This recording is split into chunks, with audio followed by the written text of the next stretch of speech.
Technology is the most powerful change in the world of education. Everything changes. Welcome to the Emerging Technologies in Education podcast, delivered to you by Clever Books Company. Hello everyone, my name is Steve Molyneux. I have two jobs in the UK. I'm Chief Executive of an organisation called the Tablet Academy. We are one of the leading teacher training, so professional development, teacher training and pupil engagement companies in the UK. So we train on average about 13,000 teachers a year on the use of technology in teaching across all curriculum, both primary, secondary and further education. So that's my main job. And I'm secondary, I am a adjunct professor, a visiting professor at Lamar University in Texas at the Center for Educational Innovation and Distance Education. This is absolutely brilliant. And definitely I'm going to share in the comments to this podcast the information about you from Wikipedia. I think it's great. Perfect. So thank you very much, Steve, for being here and in this podcast. And first of all, I want you to ask about, you're doing a lot about teaching the educators and providing the information on innovative technology. So tell me, please, your point of view about the education in the classroom using technology. Are you positive or negative about that, and why? Dear me, it's a difficult question because I've been in this business for such a long time now. I've been in the business for over 35 to 40 years, and I see technologies come and go, and I have a great deal of faith in what the technology can offer, but the impact that technology can have on young lives, particularly about inspiring young people within education and in the careers that they make, whether they are whether they're budding mathematicians or scientists or engineers or artists or sportsmen or women. But I worry greatly about how we are introducing the technology to the teachers.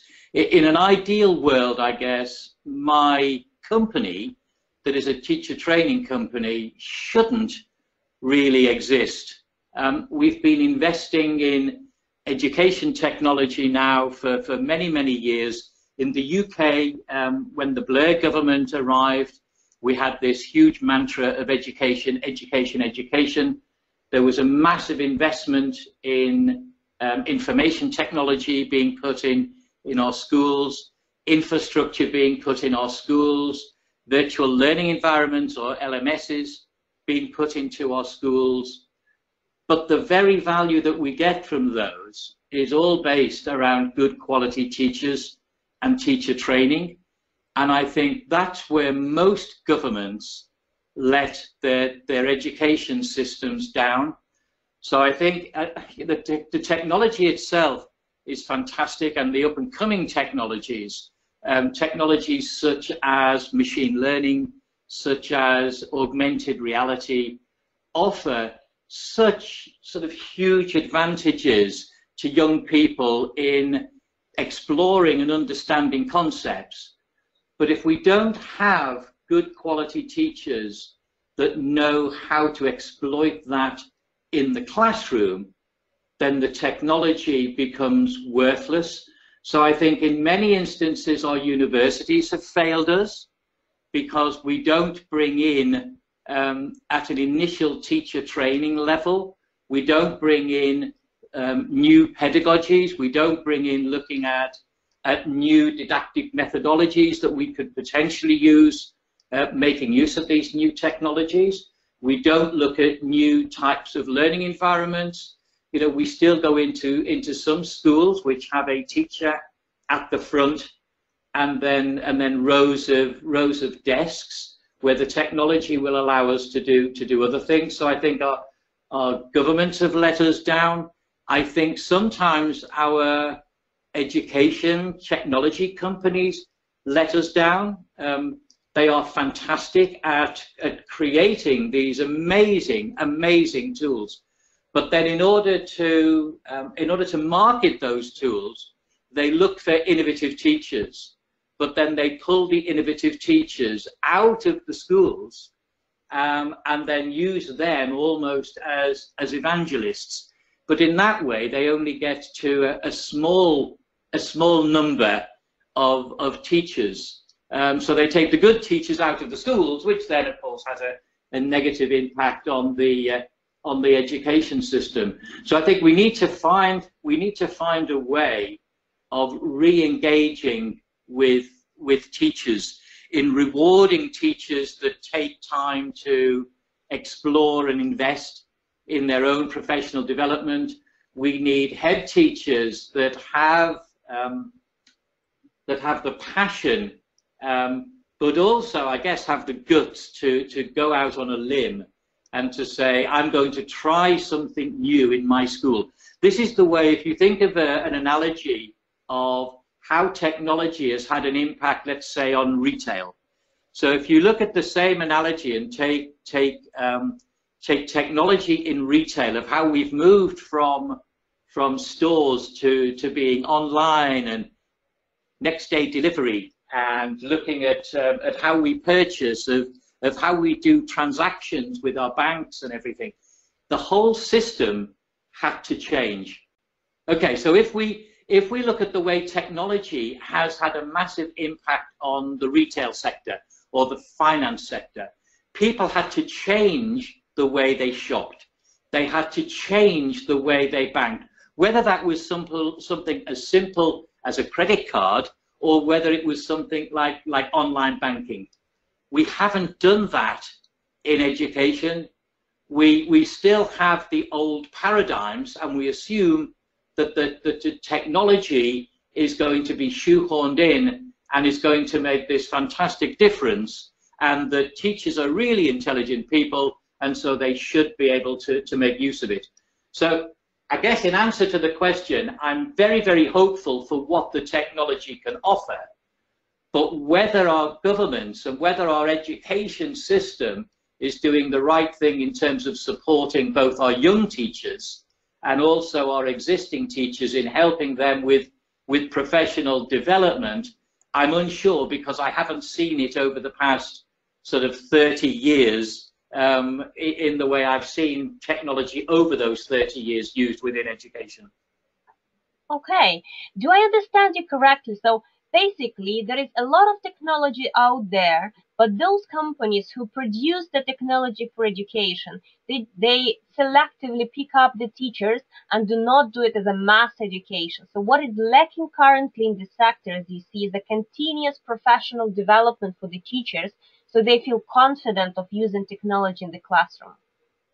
Exactly. There are some, I mean, not all companies. There are some who have the energy to try and do that. So, you know, if you look at the large companies, if we look at Microsoft and Google, and even now Amazon. So Amazon now have an education division where, you know, they're looking at things around job creation.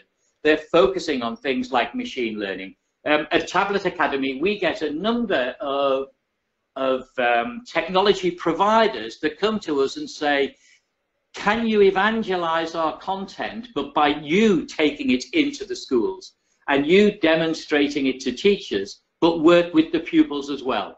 So instead of just running sessions for teachers, we go in and we will run free sessions with the students in the classroom and their teachers, because of course all of our trainers are also fully qualified teachers. So that demonstrates then to teachers there is no fear of this technology, and it also demonstrates the different type of pedagogic models that you can use, and the fact that you can use it cross-curricular.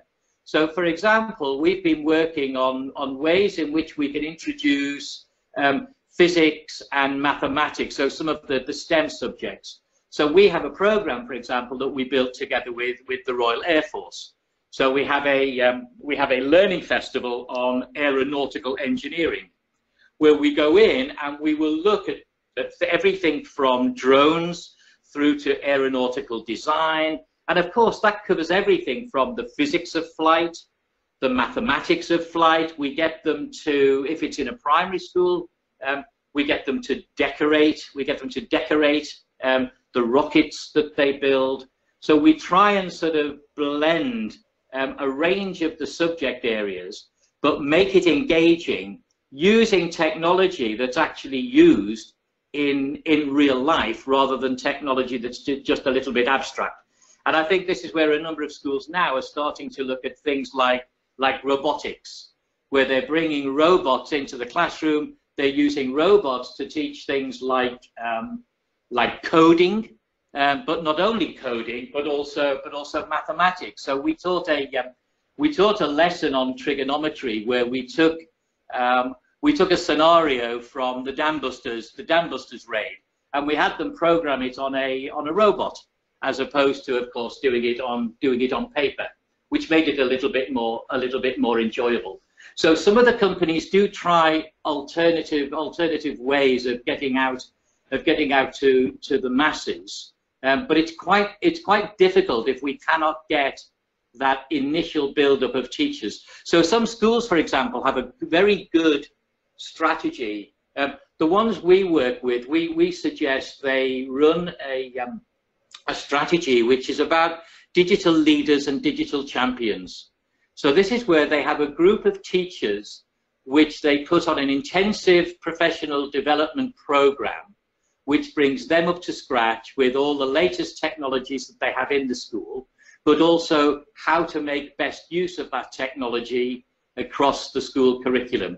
They then act as peer mentors to their colleagues in other teaching areas. But at the same time, and on the same training courses, we also train a number of pupils, and they become the digital leaders. So they become the peer support mechanism, not only for their fellow students, but also if a teacher gets a little bit stuck with a piece of technology, then they can ask one of these digital leaders for advice if they feel a little bit embarrassed.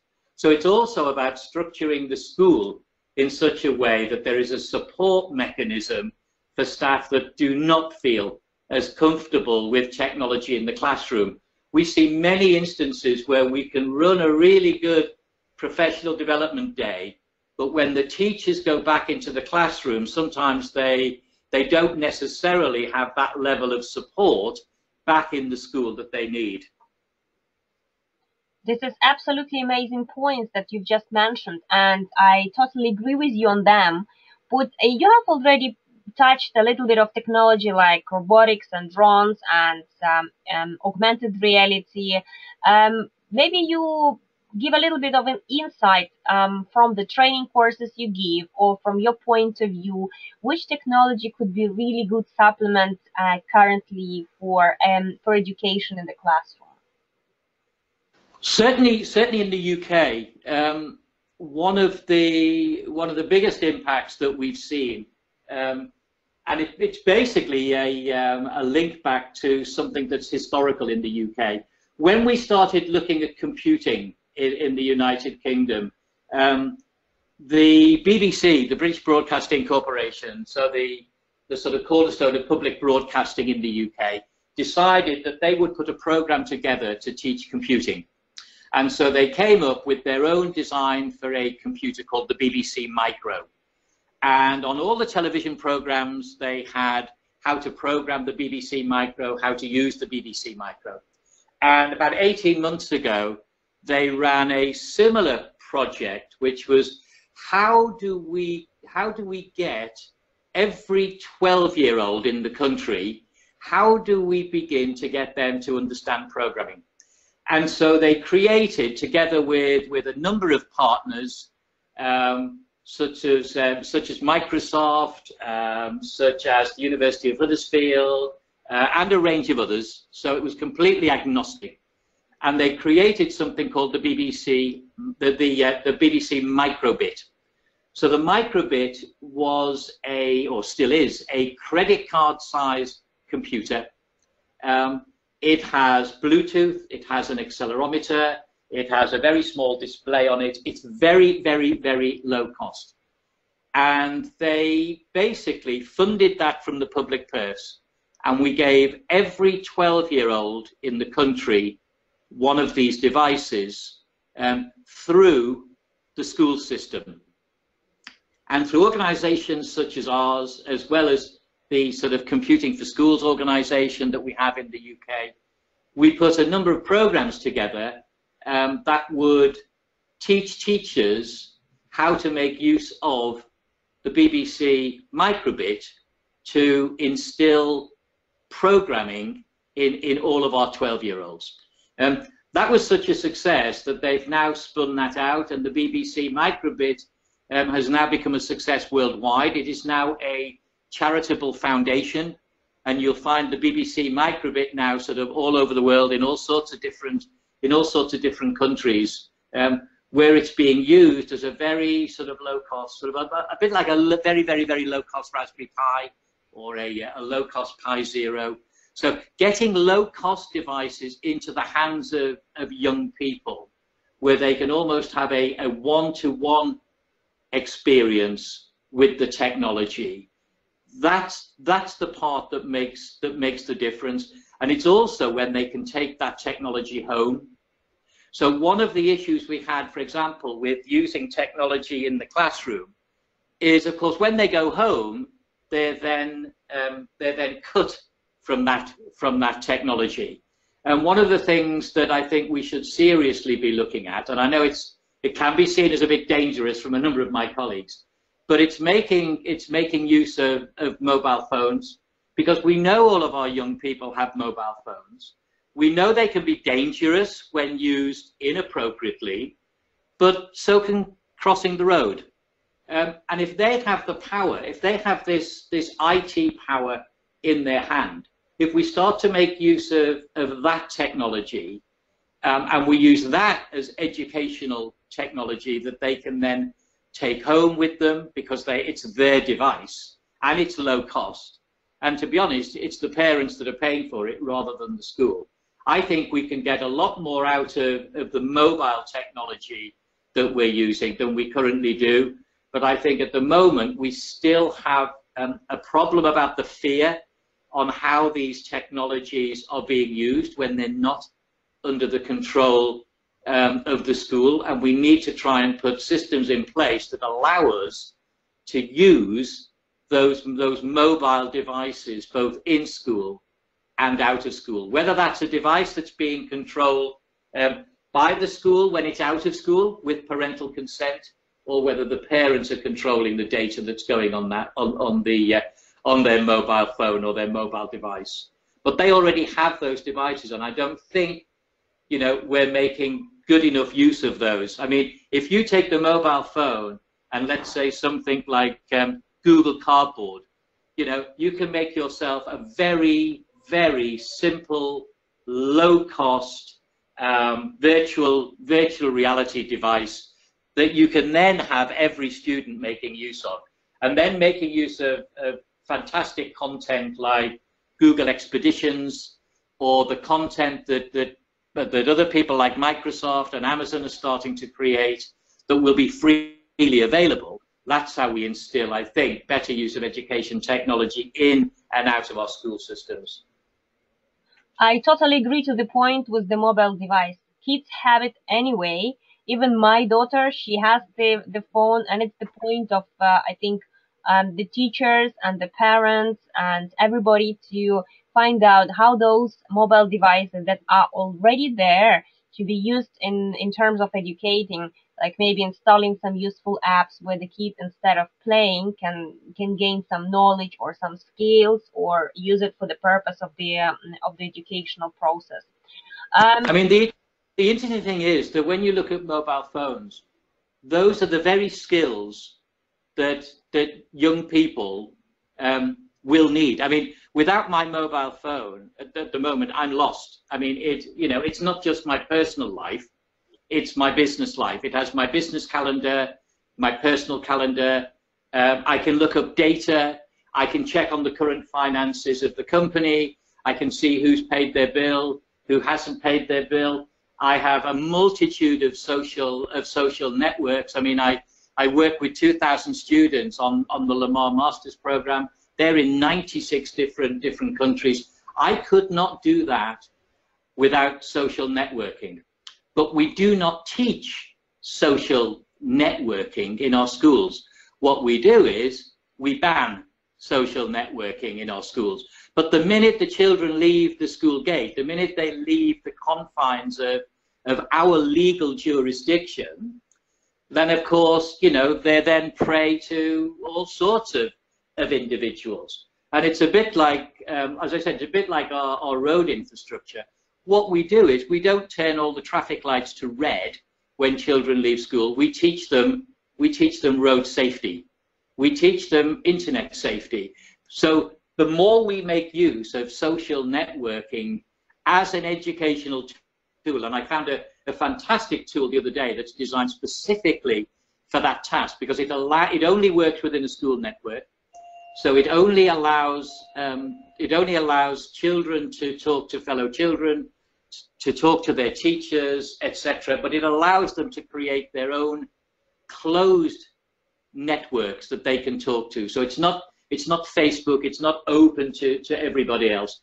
And this organization has now started to create homework that makes use of social networks. So in primary school, they'll turn around, and if they're talking shapes, they will say, okay, so the homework for tonight is look at everything that is, I don't know, let's say an octagon. And they will use their phone and they will go and take photographs of images that are octagons, and they share that on the social network with their fellow students and their teacher just in that class.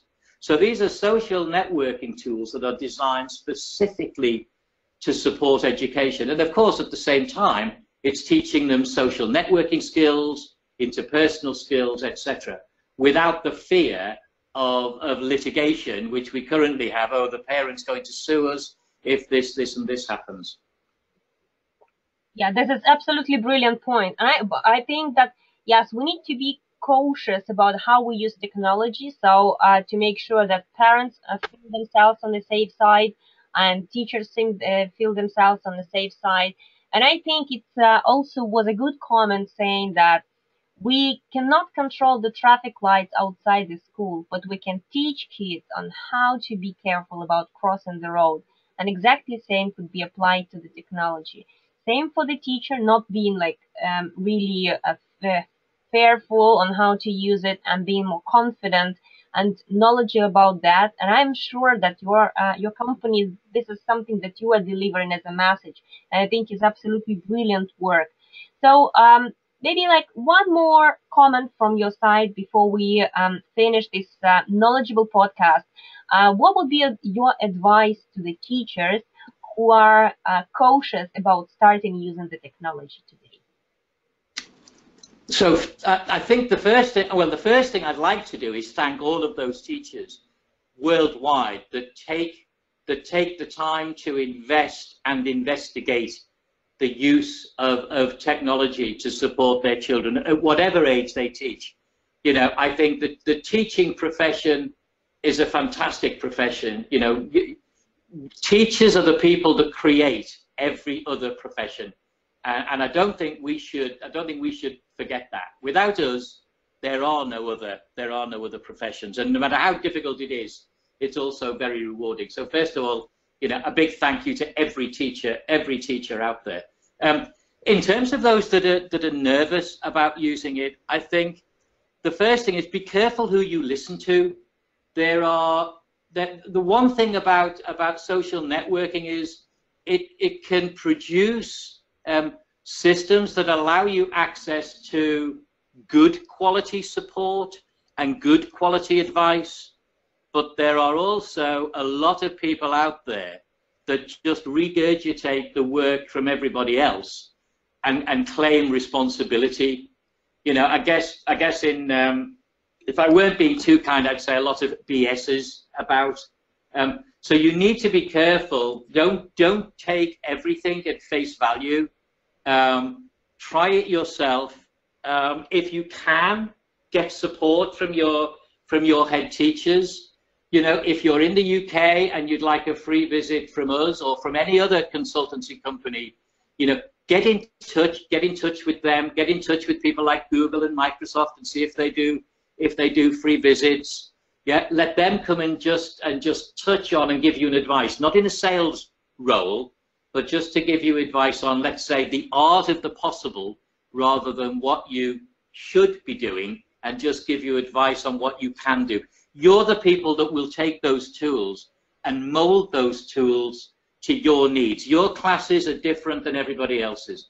Your schools are different than everybody else's. There is not one model that fits all. If there's one thing I've learned, as I said, working with so many schools, and we work with over 800 schools a year, every one of those schools is individual. There is not this model that says, if I implement this model because it worked well in school A, it's going to work well in my school. It doesn't work like that. Yeah.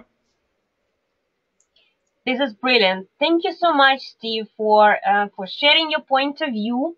This is highly appreciated, and I hope our audience learned a lot today. Thank you so much, and have a great day.